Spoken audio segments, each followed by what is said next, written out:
क्या ये image makeover है अरविंद केजरीवाल का, या फिर पपेट सीएम का जो आरोप बीजेपी ने लगाया है कि पावर में रहेंगे अरविंद केजरीवाल, बस ऑफिस में आतिशी रहेंगी?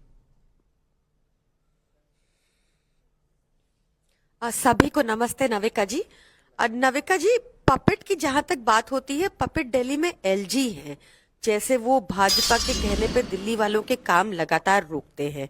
पपेट की बात है तो वो कहा जाता है कि प्रधानमंत्री मोदी हैं जो अडानी के हाथ में पपेट हैं और केवल 1% देश के लिए काम करते हैं, और बाकी जनता आज ऐसा हालात है कि 80 करोड़ जनता मुफ्त अनाज पर मोहताज हो चुकी है।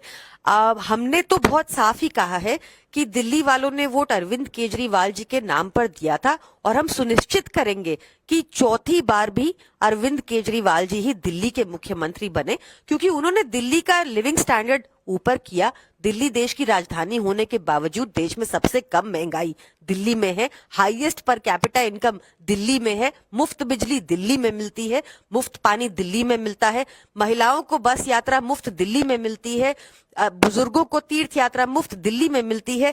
शिक्षा और स्वास्थ्य का स्तर इतना ऊंचा है कि पूरे नॉर्थ इंडिया से एटलीस्ट सब लोग दिल्ली ही पढ़ने आते हैं और दिल्ली ही इलाज कराने आते हैं।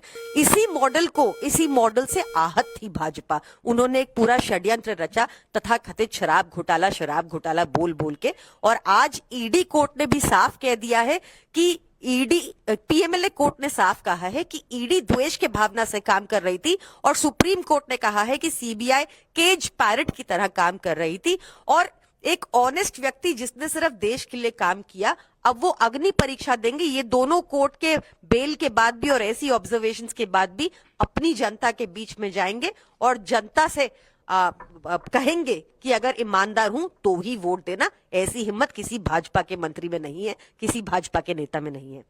गौरव भाटिया जी, जवाब दीजिए।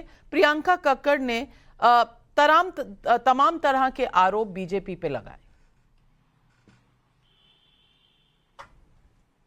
देखिए, सबसे पहले तो इन्होंने कंटेम्प्ट ऑफ कोर्ट किया है आपके चैनल पर ही। इन्होंने बोला कि सुप्रीम कोर्ट ने कहा है कि सीबीआई जो है वो केज पैरेट की तरह काम कर रही है। पैरा 33 है जस्टिस भुआ का जजमेंट। उन्होंने कहीं भी ये नहीं कहा है कि केज्ड पैरेट की तरह काम कर रही है। तो पहले तो कंटेम्प्ट इन्होंने कर दिया है, और मेरी चेतावनी है कि ये कंटेम्प्ट जब करेंगी तो सर्वोच्च न्यायालय संज्ञान ले, इनको जेल की सलाखों के पीछे डाले, झूठ बोलने। आज का बड़ा सवाल क्या है? आज का बड़ा सवाल यह है कि पहले जेल वाला सीएम मिला दिल्ली को, कट्टर बेईमान अरविंद केजरीवाल, फिर बेल वाला सीएम मिला, और आज नाविका जी एक फेल सीएम डेजिग्नेट मिल गया आतिशी मारलेना में। और फेल क्यों, मैं आपको बताता हूं। देखिए, बार बार कहा जा रहा है खड़ाऊ सीएम है, खड़ाऊ रखे हैं और केजरीवाल वापस आएंगे। पहले तो जब चुनाव होंगे दिल्ली की जनता ऐसा लताड़ेगी, इस बार 2 सीटें नहीं आएंगी, और आखिरी 5 महीने हैं ये पापी आपके कार्यकाल के। बड़ी संवैधानिक बात यह है, आतिशी मारलेना संविधान की शपथ लेंगी। अगर अरविंद केजरीवाल, जो कि आज एक आरोपी है, अभियुक्त है, बेल पे बाहर है, उनके खिलाफ प्रमाण मिलेगा, तो वो खड़ाऊ सीएम बनेंगी या संविधान का सीएम बनेंगी और अरविंद केजरीवाल के खिलाफ कार्रवाई करेगी। ये उनकी जिम्मेदारी है, लेकिन मुझे नहीं लगता इस प्रश्न का उत्तर मिलेगा। और एक बड़ी बात याद दिलाता हूं, अरविंद केजरीवाल से जब सवाल किया गया तो उन्होंने कहा था विजय नायर डायरेक्टली रिपोर्ट्स टू आतिशी मारलेना। विजय नायर शराब घोटाले में एक एक्यूज्ड है, बेल पे बाहर है। तो मैं पूछना चाहता हूं, जो भ्रष्टाचारी विजय नायर आतिशी मारलेना को रिपोर्ट कर रहा था, 100 करोड़ का रुपया दिया, तो आज क्या प्रश्न नहीं पूछा जाएगा कि भाई आतिशी मारलेना भी क्या शराब घोटाले में कहीं मिली है? और मुझे विश्वास है सीबीआई ईडी अपना काम करेगी और इस तथ्य को भी ध्यान में रखते हुए विवेचना करेगी। बिल्कुल, ये सवाल तो आपको सीबीआई या ईडी से पूछना चाहिए गौरव भाटिया जी। लेकिन प्रियंका कक्कड़ जी, अजीब बात यह है कि ये जो खड़ाऊ वाला विश्लेषण आया, ये बीजेपी का नहीं है, ये खड़ाऊ वाला विश्लेषण तो आम आदमी पार्टी के नेता खुद इस्तेमाल कर रहे हैं, चाहे वो सोमनाथ जी हों, चाहे वो सौरभ भारद्वाज जी हों, चाहे वो गोपाल राय हों, सभी ये कह रहे हैं कि कुछ समय के लिए कुछ ऐसी परिस्थितियां थी कि केजरीवाल जी को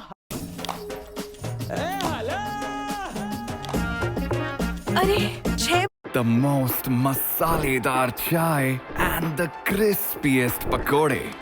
Want it? हटना पड़ा।